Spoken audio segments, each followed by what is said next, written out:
राखी के अवसर पर रक्षाबंधन का ये पावन पर्व, और रक्षाबंधन क्या, सावन का महीना प्रारंभ हो जाए तो अपने आप बहनों की आंखों की चमक बता देती है कि अब सावन का महीना आ गया है, अपना आनंद चालू होगा।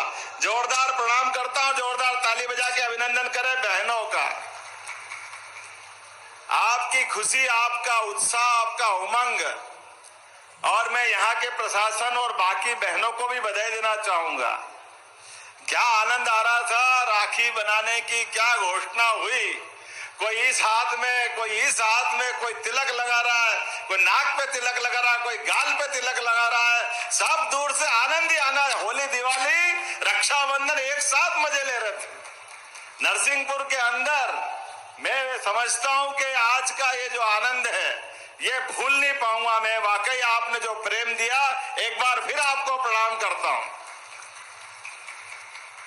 रक्षाबंधन का पावन पर्व और यशस्वी प्रधानमंत्री को एक बार स्मरण करें। हम सबका सौभाग्य है, पूरी दुनिया में देखो, आसपास, अपने दुनिया छोड़ो, एशिया के आसपास देख लो क्या हालत है आसपास की।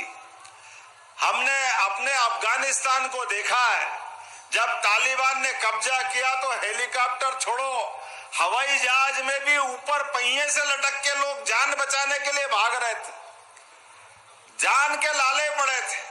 जब टीवी खोलो, इजराइल, रूस, यूक्रेन युद्ध, रोज तमाम प्रकार के, नाना प्रकार के संकट। लेकिन ऐसे संकटों में हमारे अपने देश के प्रधानमंत्री के नेतृत्व में भारतीय संस्कृति की पताका लहराते हुए दुनिया के अंदर जो संदेश दे रहे यशस्वी प्रधानमंत्री, हम सब के लिए जोरदार अभिनंदन करो। उनको तीसरी बार सरकार का आनंद के साथ बधाई दें। मैं माननीय सांसद जी आपको भी बधाई देना चाहूंगा। चुनाव के बाद मैं पहली बार आया हूं और नरसिंहपुर के अंदर आपने भी क्या छप्पर फाड़ के जीत दी है। जोरदार अभिनंदन नरेंद्र मोदी जी की सरकार बनाने के लिए। आपके माध्यम से भूतो न भविष्यति। और मध्य प्रदेश ने तो कमाल कर दिया, 29 की 29। अब कोई ऊपर से भगवान भी आ जाए तो केवल इसकी बराबरी करवा सकते, इसको तोड़ नहीं सकते रिकॉर्ड भी। क्या आपने रिकॉर्ड बनाया, वाकई आपका अभिनंदन है। माननीय मोदी जी, माननीय नड्डा जी, माननीय अमित जी, सारे के सारे लोग आनंद से भरे पड़े। पूरे देश में चुनाव का माहौल था, लेकिन मध्य प्रदेश में तो महोत्सव था, महोत्सव, उत्सव नहीं था। इतना आनंद आया। कांग्रेस के लोग पता नहीं कितने कितने प्रकार से क्या क्या षड्यंत्र कर रहे थे, लेकिन मुझे इस बात का भरोसा है, ये हमारा और आपका संबंध ये केवल वोट का संबंध नहीं है। हमारा आपका संबंध सांस्कृतिक संबंध है। हमारी विचारधारा का ध्वज जहां लहराता है वो मां नर्मदा, महाकाल, महाराज, संस्कृति। अरे दुनिया के अंदर कई देश आए, कई गए, लेकिन भारत के अंदर जिस बात को जाना जाता है, जियो और जीने दो, सर्वे भवन्तु सुखिनः, सर्वे सन्तु निरामया। हम सबका भला करने के लिए ही दुनिया में जाने जाते हैं। हमारे एक एक दिन के उत्सव ये समूची संस्कृति के साथ प्रकृति से भी जोड़ते हैं। नदी, पहाड़, पर्वत, जिनको देखो हमारे जैसा जीव मान करके हम सबकी पूजा करते हैं। जैसा हमारे में प्राण, हम में प्राण है, ऐसे हमारी सारी चराचर जगत की प्रकृति में प्राण है। और उसके बावजूद भी ना हम इन किसी को नष्ट भ्रष्ट करने में विश्वास करते, ना हम किसी को दबाने में विश्वास करते। और ये हमारे अपने कारण नहीं है, हजारों लाखों साल से इस भारतीय संस्कृति की ध्वज पताका, वो ध्वज पताका ऐसे नहीं लहरा रही है। हर एक दिन जीने की विशेष शैली भारत की अपनी शैली के कारण जानी जाती है। इसीलिए दुनिया के अंदर कई देश है, कोई ताकत के भरोसे से अपनी पहचान बनाते, कोई धन संपदा से अपनी पहचान बनाते, और उनके देश की अपनी संस्कृति होती है।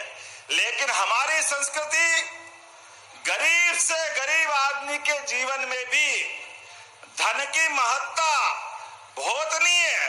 धन की आवश्यकता तो है, इसलिए 33 करोड़ देवी देवताओं में से लक्ष्मी जी की पूजा साल में एक ही दिन होती है। हमारे यहाँ भगवान महादेव की रोज पूजा करेंगे, विष्णु भगवान की पूजा कर देंगे, लेकिन लक्ष्मी जी तो दिवाली का इंतजार करना पड़ेगा। हमारे यहाँ इस बात की परंपरा है, घर के अंदर कोई बड़े बड़े पैसे वाले टाटा बिरला बड़े बड़े लोगों के फोटो नहीं लगाते। अरे जिसके कपड़े भी नहीं है वो अपने दिगंबर, वो हमारे श्रद्धा के केंद्र है, क्योंकि मानवोचित गुणों के कारण से हमारी संस्कृति उनके कारण जानी जाती है। और माता बहनों का ये पर्व रक्षाबंधन तो सारे त्योहारों का राजा राजा है।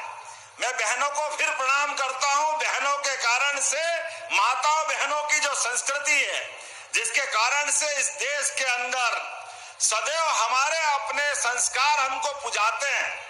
स्वामी विवेकानंद गए थे विश्व धर्म सम्मेलन में, केवल एक शब्द बोला उनने, भाइयों और बहनों, जो हम बहुत कॉमन बोलते, लेकिन दुनिया में यह शब्द भी नहीं बोला जाता था। वो महिला पुरुष को संबोधित करते थे, लेकिन हमारी संस्कृति ने उनके शब्द बोलते ही भारतीय संस्कृति की ध्वजा लहराई है। ध्वजाओं के अपने इस वर्तमान के आपाधापी के युग में, त्योहारों की परंपरा में हमारी सरकार बनी, तो सरकार बनने के समय उसके पहले से हमारे विरोधियों ने कहना चालू कर दिया था, ये योजना बंद हो जाएगी, लाडली लक्ष्मी योजना बंद हो जाएगी, बंद हो जाएगी। हमने कहा कोई योजना बंद नहीं होगी, आप बोलने वालों की पार्टी बंद हो जाएगी, हमारी ये भाषा और भाव बंद नहीं होंगे। 8 महीने से छोटे समय में 11,000 करोड़ से ज्यादा धनराशि बहनों के खाते में डाली गई है। ये राशि केवल राशि नहीं है, हमारी नारी सशक्तिकरण की मन की भावना की पुष्टि है। बहनों के हाथ में अगर पैसा आएगा, बहनें उस पैसे का उपयोग सदुपयोग करना जानती है, पूरे परिवार के लिए। हम तो सब जानते हैं, अपने परिवार के लिए पूरे घर को माता बहनों के माध्यम से हमारी जो कुटुंब परंपरा है, परिवार परंपरा है, इसी कारण से तो दुनिया में हमारी जय जयकार होती है। छोटे से छोटे बच्चे से लगा करके बड़े से बड़े व्यक्ति का पेट भर जाए, तब तक माँ और बहनें अपने आप में एक रोटी का निवाला मुंह में नहीं लेती। उनका त्याग तो देखो, उनकी भावना देखो। ससुराल हो गए, ससुराल चली गई, लेकिन वो दोनों घर की चिंता करती है। वो दोनों घर की चिंता करने वाली किसी व्यक्ति का नाम है, वो हमारी बहन ही हो सकती है भारतीय संस्कृति में, और कोई नहीं हो सकता। जो दोनों घरों के बीच संबंध बना के चलती है। हमारे अपने जीवन काल में अलग अलग त्योहार होते होंगे, लेकिन ये जैसे गाना बज रहा था, कितना अच्छा लग रहा था। बहनों ने भाई की कलाई पे और केवल 2 धागे से सारा संसार बांधा है। कितनी गजब बात है। ये 2 लाइनों से हमारी सारी अंदर की अच्छाई सामने आ जाती। हमारे अपने जीवन में यश कमाना है, पुण्य कमाना है, पुरुषार्थ कमाना है, लेकिन हमारे लिए अपने परिवार के अंदर बहन भाई का प्यार नहीं है, वो परिवार ज्यादा दिन चलने वाला नहीं है। और जैसे हम कहते हैं यत पिंडा तत् ब्रह्मांडा, हम तो अपना जैसा पिंड है उस ब्रह्मांड की कल्पना वैसी करते हैं। परिवार को अच्छा कर लो, देश अपने आप अच्छा हो जाएगा, समाज अपने आप अच्छा हो जाएगा। इसलिए दुनिया के देश में पुलिस से समाज कंट्रोल होता है। हमारे यहाँ पुलिस 100 गांव पे 25 पुलिस वाले, लेकिन समाज पूरा आनंद से रहता है। जो इस देश में नहीं, उनको समझ में नहीं आता है कि बगैर पुलिस के अपना समाज कैसे चलता है।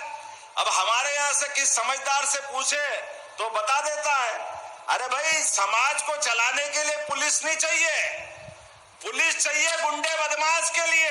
समाज तो स्वानुशासित है, उसको अपने आप में जीने की आदत है।